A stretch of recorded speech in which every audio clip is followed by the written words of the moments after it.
Cyberpunk 2077 is basically a love letter to every cyberpunk movie that defined the genre from the 80s and early 90s. CD Projekt Red clearly grew up watching some amazing VHS tapes, and they poured all of that into Night City. Walking through these neon-soaked streets feels like stepping into those movies, and that's exactly what they were going for.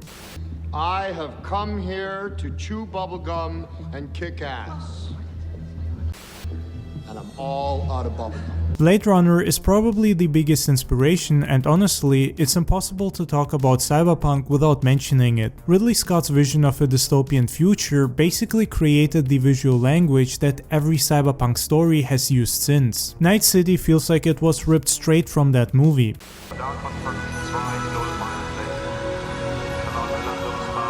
I can't walk through certain parts of Night City without thinking about Deckard navigating the streets of 2019 Los Angeles. The game captured that same atmosphere of beautiful decay, where incredible technology exists alongside poverty and urban rot.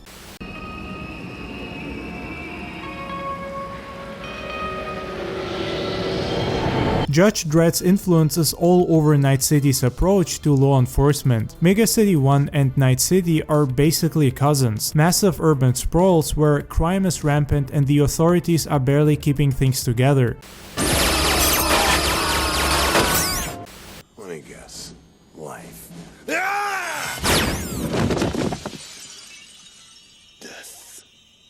The NCPD operates in that same brutal, overwhelming environment where violence is the only language that matters. The verticality of Night City, with these massive towers, and the way different levels of society are literally stacked on top of each other, feels to me straight out of Judge Dredd. I love how both of them show law enforcement as this overwhelmed force that's given up on protecting people and just tries to contain the chaos. The cynicism about justice and authority, and the sense that the system is broken beyond repair, is something both Judge Dredd and Cyberpunk 2077 nail. One time, a Maelstrom ganger killed a young kid right in front of my eyes. For shits and giggles. I couldn't do shit. The son of a bitch had corporal protection. Our chief greases his palms with an anonymous donation. And guess what? Officially, kid blew his own brains out. Right in front of your eyes. Honestly, I used to think that stuff like this was over-the-top popcorn cinema without much truth to it. But look at the real world now. Look at the whole drama with the files and how half the world's leaders were either part of it or somehow involved. They pretend to hate each other publicly, but then have orgies together behind closed doors or admit to snoring cocaine from toilet seats. And I said, I'm not scared of a germ. You know, I used to snort cocaine off of toilet seats. You mean you eat other people's lunches? Stop it! Repo Man might be the most underrated influence on Cyberpunk 2077. That movie had this punk rock energy and wild humor that I see scattered throughout the game. There is this anti-establishment attitude and the sense that everything is slightly unhinged. Paid? You don't get paid. Hey, look at that. Look at those assholes over there. Ordinary fucking people. I hate them. The sidekicks and random encounters in Cyberpunk have that same strange, unpredictable quality that Repo Man had. You never knew what kind of weirdness you'd run into in that movie, and Night City has that same energy. The game isn't afraid to get bizarre and experimental with its storytelling. Repo Man showed a future that was grimy and weird and oddly mundane at the same time. Not everything was high-tech and flashy, sometimes it was just strange people doing strange jobs in a world that had left them behind. I've seen men stabbed, it means shit. You know, I've seen guns too, they don't mean shit. But that's when you gotta watch yourself. Night City is full of those moments where the mundane and bizarre crash together. Cyberpunk 2077 took all these influences and blended them into something that feels like the greatest compilation of cyberpunk cinema. The game is a celebration of everything that made those movies special, and I love it for that.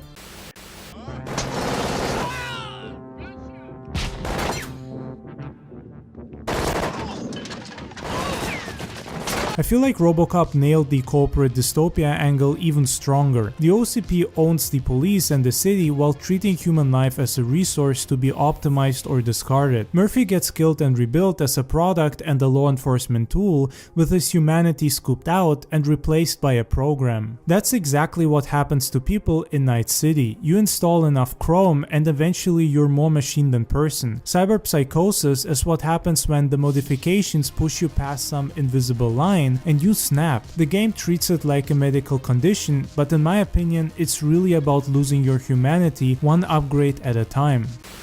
You look like a cut of fuckable meat, are you?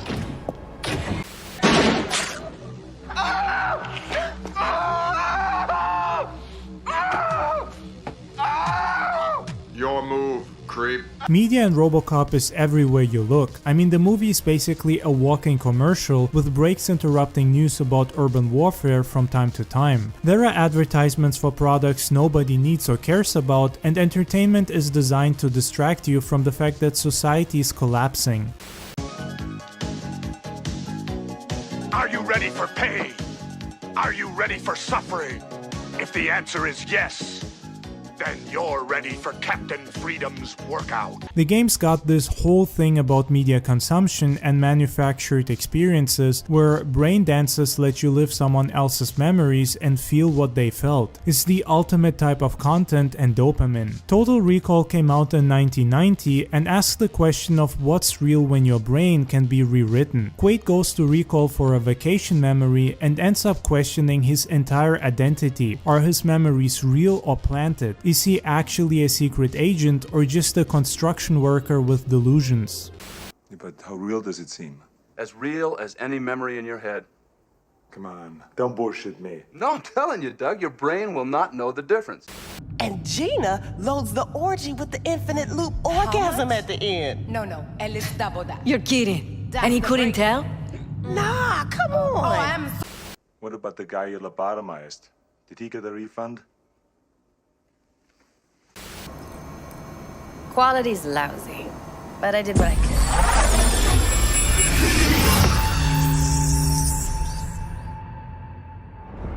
What am I looking out for? After all, we're married.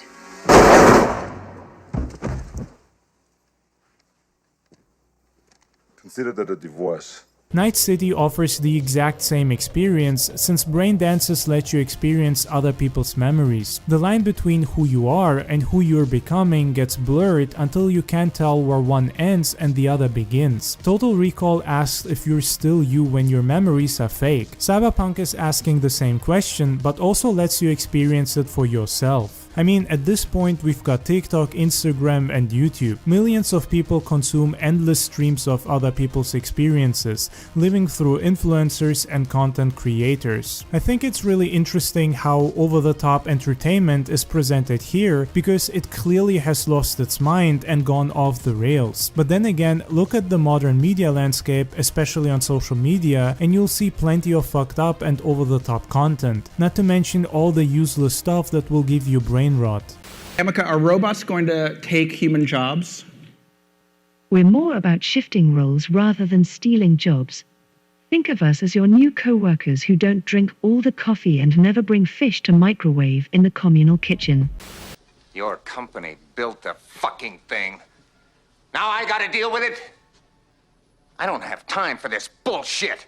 The Running Man came out in 1987 and gave us a future where entertainment is violence and the population is pacified by watching convicts get murdered on live TV. The game show is like a drug and influences people's dopamine hits and attention spans.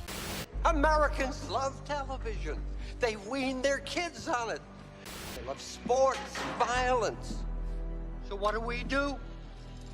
We give them what they want. The corporations and the Running Man control everything and the government is just their puppet. ICS owns the game show, the network and especially the narrative. Same deal in Night City with Arasaka and Militech. They've got private armies and write their own laws.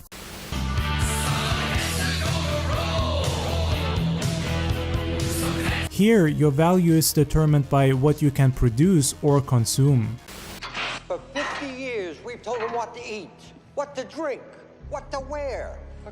Playing Cyberpunk 2077 after watching those old movies on VHS feels strange, as the connections are impossible to miss, at least for me. The neon-soaked visuals and cynicism about power and human nature all come from the same understanding that unchecked corporate power and technological advancement without ethical consideration leads somewhere dark.